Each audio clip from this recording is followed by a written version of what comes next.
তোদের আব্বাস একা ভালো, জুতো পেটা করা দরকার তোদের। আর জুতো এমনি নয়, ভিজিয়ে মারা দরকার এই অন্ধ ভক্তদের। হ্যাঁ, হোয়াট ইজ দিস হ্যারবিন হুজুর? বাড়ি এই মহিষপোতাস। এই হুজুর অন্য হুজুরদের সাথে টক্কর নিচ্ছে। পীরজাদা আব্বাস সিদ্দিকী হুজুর একটা কথা বলেছিল কদিন আগে ভাঙড়ে, যে সওগাত মোল্লা জাহান্নামের কুকুর।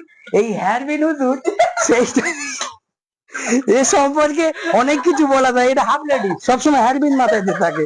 এই হ্যারবিন হুজুর এখন হুজুরদের সাথে টক্কর লেগেছে। কোনো এক ব্যক্তি, এই যে মিজানুর রহমান আজহারির বক্তব্য, অনেক দিনকার আগের বক্তব্য, এই যে আব্বাস ভাইজানের যে ওই যে ভাঙরে উনি বলেছিলেন যে সওগাত মোল্লা জাহান্নামের কুকুর, তাও নাম ধরে বলিনি, জাহান্নামের কুকুর।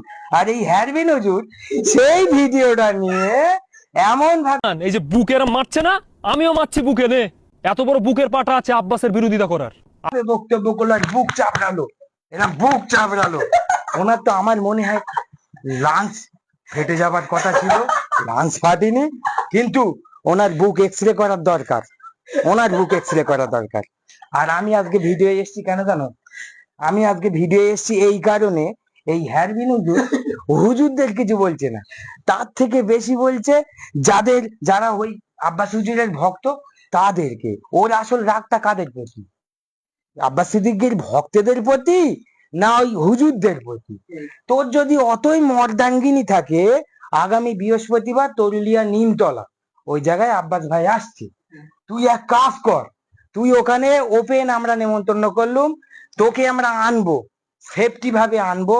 তোর ওখানে আব্বাস সিদ্দিকীর সাথে বচসা হবে।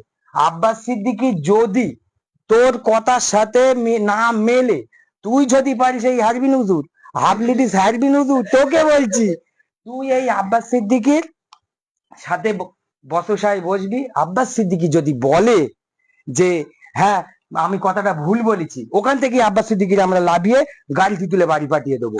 আর ওই নিমতলা থেকে আমি বলছি, আমি এই বুক চাপড়ে আমি বলছি, ওই নিমতলা থেকে তোর মোষপোতা বাড়ি অবধি আমি পুরো গাঁদা ফুল রাস্তায় ভিজতে ভিজতে নিয়ে যাব। আর তোর হাতে হাত দিয়ে আমরা ওই যত ওই আশপাশে আব্বাস সিদ্দিকীর অন্ধভক্ত, তোর কথায় অন্ধভক্ত, তুই তো চৌকায়লা ভক্ত, আমরা অন্ধভক্ত, যাই হোক আমরা সবাই মিলে তোর হাতে হাত রেখে বায়াত হব, বায়াত হব হুজুর। তুই কিন্তু বৃহস্পতিবারে আসিস ভাই, তোকে ওপেন দাউদ দিলুম। আর তুই এই যে বলেছিস না যে ওদের ভক্তদের জুতো মারা উচিত, আবার কি বলেছিস যে জুতো ভিজিয়ে মারা উচিত, ঠিক আছে, তোর কোথায় আমরা রাখলাম। আমরা ওই দিগড়া মালিক বেরিয়া অঞ্চল থেকে একটা পানির গাড়ি আনবো, এনে ওই তোর পিছন পিছন যাব, নিজের জুতো ওই গাড়ির থেকে নিজে ভিজবো, আর নিজের মুখে মারতে মারতে যাবো। কারণ তো আমরা তো অন্ধ হুজুর, তুই তো চৌকালা হুজুর। বন্ধুরা, আমি হয়তো ওদিকে হ্যারবিন হুজুর বলছি, হয়তো আমার আবার বলবে কেউ অন্ধ হুজুর, আব্বাস সিদ্দিকী চটি চাটা। এই দেখেন হ্যারবিন হুজুর কি কীর্তি করে রেখেছে। কিছুদিন আগে এই ফটোটা ছেড়েছে, ওর পায়ের গোড়াও আল্লাহু লেখা, ওর পায়ের গোড়ায়। আর এই হুজুর আব্বাস সিদ্দিকী হুজুর কোথায় আমিরে হারাম আর কোথায় ফকিরে আদাম। এই ফকিরে আদাম যার নামে তাল পুকুর ঘটি পড়ে না, সে এসে আব্বাস হুজুরির ভুল ধরে।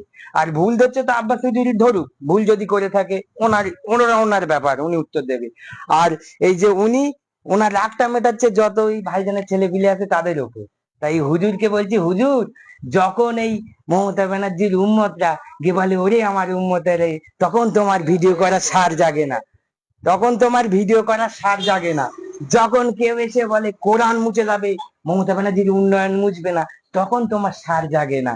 কোন মুসলিম ওই শওকত মোল্লা এসে যখন ঢোল বাজায়, যখন ভাই ফোটালায়, তখন তোমার সার জাগে না। কারণ তুমি তো ওই ওই নবীর উম্মত, মমতা দিদির উম্মত। আমরা বুঝতে পেরেছি তুমি যে কি সেকুলার, আমরা বুঝতে পেরেছি ভাই। বেশি পাঁয়তারি মেরো না, ভিডিও তুমি যেরকম করতে পারো আমরাও ওইরকম করতে পারি।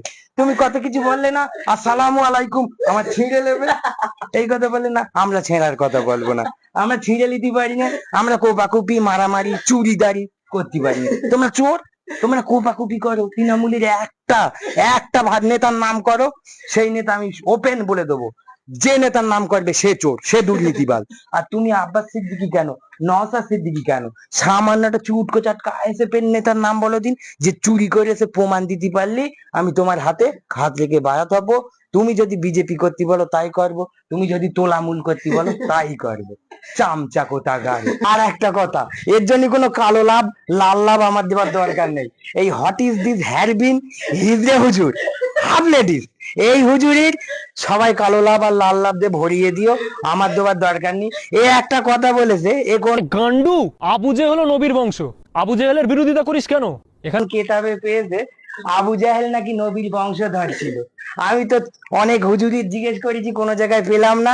আবার গুগলে সার্চ করেছি, গুগল কিন্তু এই তোলামূলের হয়ে সাপোর্ট করি। গুগল এই হ্যারবিন হিজড়ে হ্যারবিন হুজুরির হয়ে সাপোর্ট করিনি। গুগলও বলেছে যে আবু জাহেল নবীজির বংশধর ছিল না। নবীজি সা এর চাচা আবু জাহেল ছিলেন না, বরং তিনি ছিলেন নবীজি সা এর একজন চরম শত্রু, যার আসল নাম আমর ইবনে হিশাম। তিনি কুরাইশ বংশের বনু মাখজম গোত্রের সদস্য ছিলেন, আর নবীজি সা বনু হাসিম গোত্রের ছিলেন। তো আব্বাস সিদ্দিকীর ভুল ধরছে, আমি যদি ওর ভুল ধরি ও প্যান্টে পেচ্ছাপ করবে, প্যাম্পাস পরার টাইম পাবে না। তা হ্যারবিন হুজুর, হ্যারবিন হুজুর তুমি সাবধান হয়ে যাও। তোমার তোমার বিরুদ্ধে দাঁড়ানোর লোক কিন্তু হয়ে গেছে। ওই ভাব মেরে ঠোঁট কামড়ে মাথায় হ্যারবিন পরে কায়দা মারার দিন শেষ। তার নামের কুকুর মনে করি আমি, ওর বিষয়ে কোনো উত্তর দিতে রাজি নয়। কিয়ামতের দিন আল্লাহর ওলিরে আল্লাহ ডাকবে, আল্লাহ ডেকে বলবে, এই তুমি যারা জাহান্নামী। আরেকজন মুসলমানকে কাফের বলতে পারে না, কিন্তু একজন মুসলমান যখন কুফরি করে কাফের হয়ে যায় তখন তাকে কাফের বলতে হবে। বুঝেন নাই? মুসলমান আগে সমাজের সবচেয়ে বড় চোর বাটপার বদমাশগুলো নেতা হয়ে যাবে, তাদের নেতৃত্ব মেনে নিতে হবে বাধ্য হয়ে। ভয়ে লোকজন তাদেরকে সালাম দিবে, অন্তরে তাদের জন্য কোনো ভালোবাসা খুঁজে পাওয়া যাবে না।